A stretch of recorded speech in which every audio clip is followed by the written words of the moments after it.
UCC Ignite. നമ്മളിന്ന് നോക്കാൻ പോകുന്നത് മോണ്ടിസോറി കോഴ്സുമായി ബന്ധപ്പെട്ടിട്ട് സൈക്കോളജിയിൽ നിന്ന് ഉള്ള ഒരു ടോപ്പിക് ആണ്. വളരെ ഇമ്പോർട്ടന്റ് ആയിട്ടുള്ള ഒരു ടോപ്പിക് ആണ്. Unique position of man at birth and laws of natural development. ഇതാണ് നമ്മൾ നോക്കാൻ പോകുന്ന ടോപ്പിക്. വളരെ ഇമ്പോർട്ടന്റ് ആയിട്ടുള്ള ടോപ്പിക് ആണ്. അതുകൂടാതെ എല്ലാ എക്സാംസിനും ചോദിക്കുന്നതാണ്. Unique position of man at birth. നമുക്ക് ആദ്യം തന്നെ ഇത് തന്നെ നോക്കാം. അപ്പൊ ഫസ്റ്റ് പോയിന്റ് എന്ന് പറയുന്നത് എന്താണ്? Helpless yet full of potential ആണല്ലേ. സെക്കൻഡ് പോയിന്റ് എന്ന് പറയുന്നത് ഏതാണ്? പ്രിപ്പേർഡ് എൻവിയോൺമെന്റ് ആണ്. Prepared environment. The child depends on a specially prepared environment for full development. For full development. മൊത്തത്തിലുള്ള ഒരു വികാസത്തിന് കുട്ടിക്ക് എപ്പോഴും എന്ത് വേണം? പ്രിപ്പയർഡ് ആയിട്ടുള്ളൊരു എൻവിയോൺമെന്റ്, പരിസ്ഥിതി ആവശ്യമാണ്. കുട്ടി നിൽക്കുന്ന പരിസ്ഥിതി എത്തരത്തിലുള്ളതാണ് എന്നത് വെച്ചിട്ടായിരിക്കും ആ കുട്ടിയുടെ ഒരു വികാസം സംഭവിക്കുന്നത്. നല്ല രീതിയിലുള്ള ഒരു പരിസ്ഥിതിയാണെങ്കിൽ അവന്റെ വികാസം, ശാരീരികപരമായിട്ടുള്ളതും മാനസികപരമായിട്ടുള്ള വികാസം നല്ല രീതിയിൽ തന്നെ പോകും.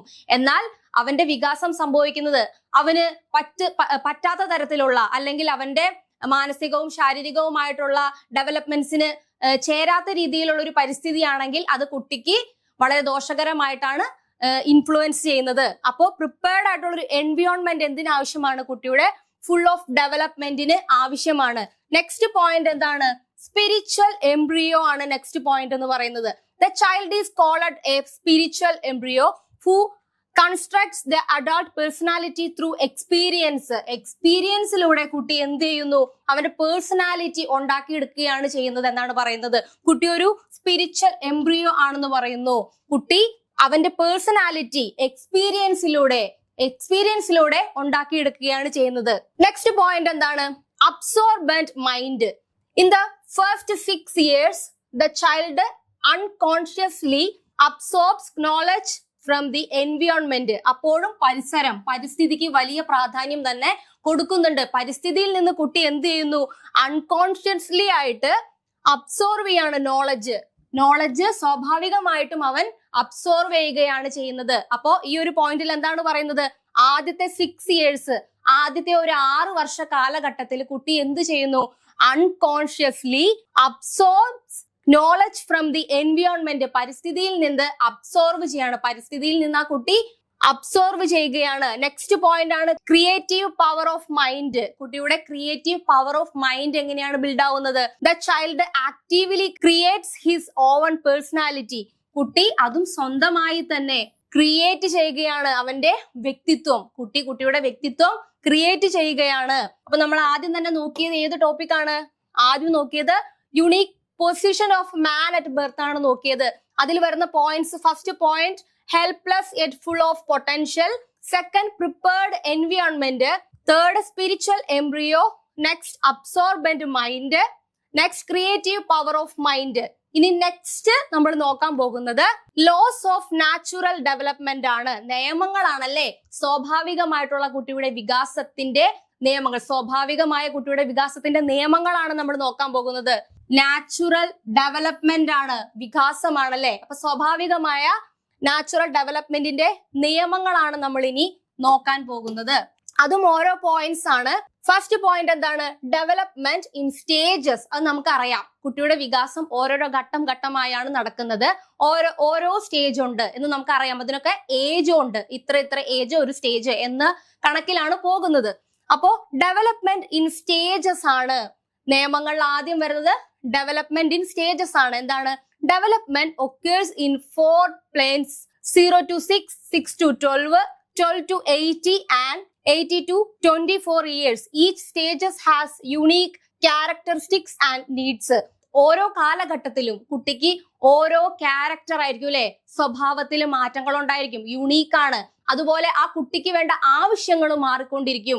ഒരു പ്രായത്തിലുള്ള ആവശ്യങ്ങളല്ലായിരിക്കും കുട്ടിക്ക് അടുത്തൊരു പ്രായത്തിലേക്ക്, അടുത്തൊരു കാലഘട്ടത്തിലേക്ക്, അടുത്തൊരു സ്റ്റേജിലേക്ക് എത്തുമ്പോൾ ആവശ്യങ്ങളും മാറുന്നു, അതുപോലെ ക്യാരക്ടറും മാറിക്കൊണ്ടിരിക്കുന്നു. അപ്പൊ ഫസ്റ്റ് സ്റ്റേജ് എന്ന് പറയുന്നത് എന്താണ്? ഡെവലപ്മെന്റ് ഇൻ സ്റ്റേജസ് ആണ്, ഘട്ടങ്ങളായാണ് നടക്കുന്നത്.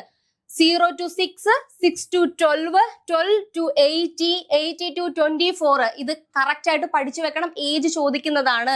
Next point, first point development in stages ആണ്. സെക്കൻഡ് പോയിന്റ് എന്ന് പറയുന്നത് സെൻസിറ്റീവ് പീരീഡ്സ് ആണ്. Sensitive periods, special periods when the child is highly sensitive to learning certain skill like language, order and movement. അപ്പൊ നമ്മൾ പഠിച്ചതാണ് ഇതൊക്കെ. ലാംഗ്വേജ്, ഭാഷ പഠിക്കുന്നു, ഓർഡർ ചെയ്യാൻ പഠിക്കുന്നു, മൂവ്മെന്റ്, ഇതുപോലുള്ള കാര്യങ്ങളെല്ലാം ഈ ഒരു പീരീഡിൽ നടക്കും. ഓരോ ടൈമില് ഓരോ വികാസമാണ് കുട്ടിക്ക് സംഭവിക്കുന്നത് നമ്മൾ പഠിച്ചതാണ്. അപ്പൊ ഈ ഒരു സ്റ്റേജ് 6 to 12 വരുന്നല്ലേ. 1ാം ക്ലാസ് മുതലുള്ള ഒരു കാലഘട്ടമാണ് അവിടെ പറയുന്നത്. Learning happens effortlessly in proper stimuli are provided. നമ്മൾ പറഞ്ഞിരുന്നു സ്റ്റിമുലസ്, ഒരു പ്രോപ്പർ ആയിട്ടുള്ള സ്റ്റിമുലസിൽ നിന്നുമാണ് കുട്ടിക്ക് ലേണിംഗ് സംഭവിക്കുന്നത്. ശരിയായ ഒരു സ്റ്റിമുലസ് ഉണ്ടെങ്കിൽ വളരെ നല്ല രീതിയിൽ അവന്റെ പഠനം സാധ്യമാക്കാൻ അവന് സാധിക്കും എന്ന് നമ്മൾ പഠിച്ചതാണ്. അപ്പൊ സെക്കൻഡ് പോയിന്റ് എന്ന് പറയുന്നത് എന്താണ്? സെൻസിറ്റീവ് പീരീഡ്സ് ആണ് second point. Third, tendencies of the human being ആണ് third point. Universal tendencies like exploration, order, orientation, repetition, communication and perfection guide development. These tendencies are inner forces of growth. ആന്തരിക ശക്തിയിൽ, inner forces, കുട്ടിയുടെ വികാസഘട്ടത്തിൽ inner force ആണ് ആന്തരിക ശക്തിയിൽ ഉൾപ്പെട്ടതാണ് എന്തെല്ലാം എന്നാണ് പറഞ്ഞിരിക്കുന്നത്? ആന്തരിക ശക്തിയാണ് എന്ത്? ഇന്നർ ഫോഴ്സസ് എന്ന് പറയുന്നത്. ഈ പോയിന്റ്സ് ഒന്നും മറക്കാതെ പഠിച്ചു വെച്ചേക്കണം. എക്സ്പ്ലോറേഷൻ അവിടെ വരുന്നുണ്ട്, order, orientation, repetition, communication, perfection, ഇതെല്ലാം എവിടെ വരുന്നതാണ്? ടെൻഡൻസീസ് ഓഫ് ദി ഹ്യൂമൻ ബീയിങ്ങിൽ വരുന്നതാണ്. ഇന്നർ ഫോഴ്സ് ആണത്. ഗ്രോത്തിന്റെ ഇന്നർ ഫോഴ്സ് ആണെന്ന് കൂടി, ആന്തരിക ശക്തിയിൽ ഉൾപ്പെട്ടതാണെന്ന് കൂടി ഓർത്തു വെക്കണം. ഇതൊക്കെ വൺ വേർഡ് ആയിട്ട് ചോദിച്ചാൽ കറക്റ്റ് സ്റ്റേജ്, ആ സ്റ്റേജ് ഏതൊരു കാലഘട്ടം, ഏതൊരു പീരീഡ് ആണ്, ഏതൊരു ഏജ് ആണ്, ഇതൊക്കെ ഓർത്തു വെച്ചേക്കണം. Next point, work as self construction. Through purposefully activity the child constructs the self. True work is driven by the inner needs, not forced task. അല്ലെ, കുട്ടിക്ക് സ്വന്തമായിട്ട് തോന്നും ഓരോ കാര്യങ്ങൾ ചെയ്യാൻ വേണ്ടി.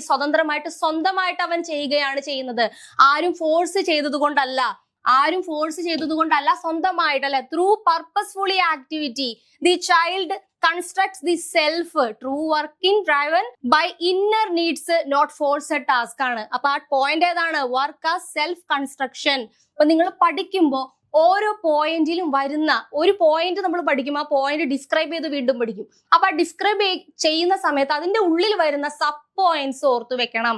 ഇപ്പൊ ഈ മുകളിൽ പറഞ്ഞതുപോലെ perfection guide, communication, repetition, orientation, ഇതൊക്കെ ഏത് സ്റ്റേജിലാണ് എന്നൊക്കെ ചോദിക്കും. ആ സ്റ്റേജ് ഏത് പ്രായപരിധിയിലാണ്, ഏജ്. ഇപ്പൊ നമ്മള് 0 to 6, 6 to 12 എന്നൊക്കെ പറഞ്ഞിട്ടുണ്ടല്ലോ. അപ്പൊ ആ ഒരു ഏജ് ഒക്കെ ചോദിക്കും. അതുകൊണ്ട് അതൊക്കെ കറക്റ്റ് ആയിട്ട് പഠിച്ച് വെക്കണം. ഇനി next point, freedom within limits ആണ്. Freedom to choose and act independently is essential. Freedom must be balanced with responsibility and respect. നമുക്ക് എല്ലാവർക്കും അറിയാം, കുട്ടിയുടെ ഫ്രീഡം എന്ന് പറയുന്നതാണ് റെസ്പോൺസിബിലിറ്റി ആൻഡ് റെസ്പെക്ട്. ബഹുമാനവും അതുപോലെ തന്നെ കുട്ടിക്ക് വേണ്ട ബഹുമാനവും അവന്റെ ഉത്തരവാദിത്തങ്ങളും എല്ലാം ഇവിടെ ഉൾപ്പെട്ടിരിക്കണം. Freedom to choose and act independently is essential.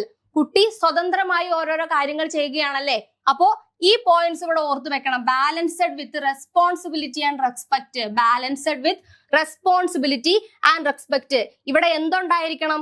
റെസ്പോൺസിബിലിറ്റിയും റെസ്പെക്റ്റും ആവശ്യമാണ്. അതിലൂടെയാണ് അത് സാധ്യമാവുകയുള്ളൂ എന്നുള്ളത് മനസ്സിലാക്കി വെക്കണം. ഇപ്പൊ നമ്മൾ സെക്കൻഡ് നോക്കിയത് ലോസ് ഓഫ് നാച്ചുറൽ ഡെവലപ്മെന്റ് ആണ്. നാച്ചുറൽ ഡെവലപ്മെന്റ് എന്ന് പറയുമ്പോൾ ലോസ് ആണ്, നമ്മളെ നിയമങ്ങളാണ് നോക്കിയത്. ഈ ഒരു രീതിയിൽ ഈ ഒരു സ്റ്റേജസിലെല്ലാം കാര്യങ്ങൾ നടക്കും. എല്ലാ കുട്ടികൾക്കും ഇതുപോലെയാണ് സംഭവിക്കുന്നത് എന്ന് നമ്മൾ നിയമങ്ങളിൽ പറയൂലേ. ഒരു കുട്ടിക്ക് 1 വയസ്സാകുമ്പോൾ ആ കുട്ടി നടക്കാൻ ശ്രമിക്കും, അല്ലെങ്കിൽ സംസാരിക്കാൻ തുടങ്ങും. ഇതൊക്കെ നിയമങ്ങളാണ്. പക്ഷെ എല്ലാ കുട്ടികളിലും ഒരുപോലെ തന്നെ സംസാരിക്കണം എന്നുണ്ടോ? ചില കുട്ടികൾ 2 വയസ്സാകുമ്പോഴായിരിക്കും സംസാരിക്കുന്നത്, ചില കുട്ടികൾ നേരത്തെ സംസാരിക്കും, ചില കുട്ടികൾ പെട്ടെന്ന് നടക്കും, എന്നാൽ ചിലരാണെങ്കിൽ പയ്യായിരിക്കും നടക്കുന്നത്. പക്ഷെ നിയമങ്ങൾക്ക് മാറ്റൂല കേട്ടോ. നിയമങ്ങൾ എന്ന് പറയുന്നത് അങ്ങനെ തന്നെയാണ്. കുട്ടി ഇന്ന ടൈമാകുമ്പോൾ സംസാരിക്കും, ഇന്ന ടൈമാകുമ്പോൾ സ്വതന്ത്രമായി ഓരോരോ കാര്യങ്ങൾ ചെയ്യാൻ ശ്രമിക്കും, ഈ ഒരു സമയമാകുമ്പോൾ സ്വതന്ത്രമായി ചിന്തിക്കും, ലാംഗ്വേജ് പഠിക്കുന്നു, ഓർഡറിങ് പഠിക്കുന്നു. ഇത് നിയമമാണ്, നിയമത്തിൽ മാറ്റം ഉണ്ടാകില്ല.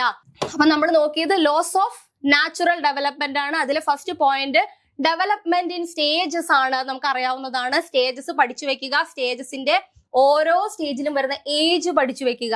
സെൻസിറ്റീവ് പീരീഡ്സ് ആണ്.